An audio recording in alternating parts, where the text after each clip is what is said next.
should probably go out there and check the oil. Anyway, so a year or so ago, I had to have some a little bit of work done. I had new tires put on by the guy. There's a motorcycle shop about about a mile down the street. Put on new tires. I had to have him clean the carburetor. I was having some problems. He ended up putting a liner inside the tank. The tank had gotten all rusted.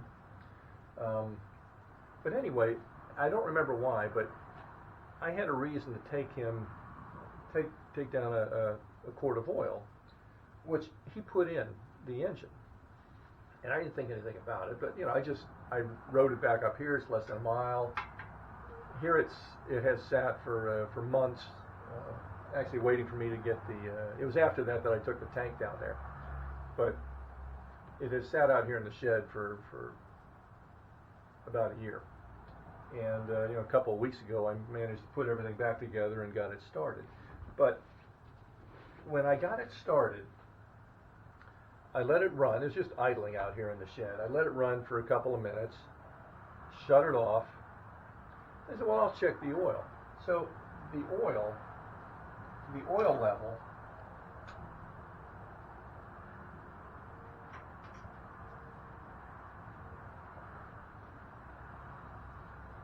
level was way above the high mark and bubbly. I said, well, that must mean there's too much oil in there and it's getting sloshed around a little bit too much. So I came out here. I got a little $6 pump from Harbor Freight. So I figure I'm going to pump a little oil out, and I'm not going out on the road for a while, but I need to check things out. But I noticed on this dipstick, this hatched in area, low mark, high mark, anything in here I think is probably okay, but that's about 1.5 inches, or 1 3/4 inches. Actually, I measured it. It's 1 3/4 inches. On my Janus, the hatched in area between low and high is about 1/2 inch, I think. Anyway, so I'm going to check that, but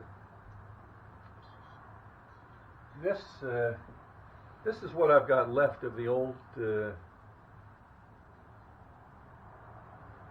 before the engine was rebuilt. I've got the big flywheel. A few years ago, one of my grandsons was over here. He was probably 5, and I was telling him the story.